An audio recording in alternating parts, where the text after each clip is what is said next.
Hello po! Andito na naman po ako. Mag-deliver po sa araw-araw na mensahe. Gamitin nyo lang po itong gabay ng mensahe po na pamotivate nyo lang po at saka na hindi kayo mawawala ng pag-asa na meron talagang pag-asa na hindi kayo pinapabayaan ng Diyos.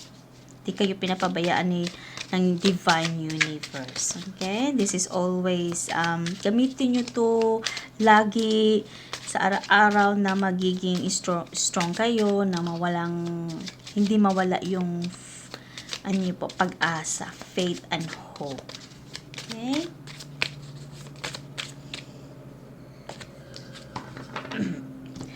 Your message for today.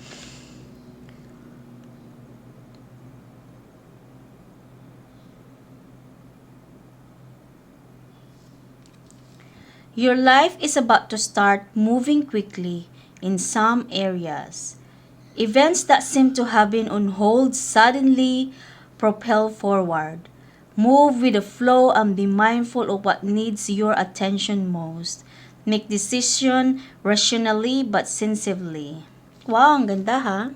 Ayan. Kung ano man yung mga nadi-delays na mga ini-expect nyo na inaantay nyo na mga sagot, it's magmo-move forward na po. May magpa-progress na daw po.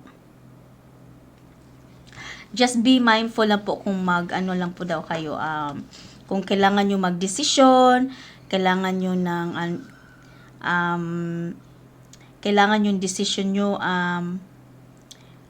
yung hindi kayo magsisisi at the end. Yung rational talaga na worth it talaga na that's the correct way.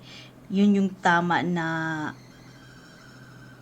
decision mo na what's your heart's desire. Okay?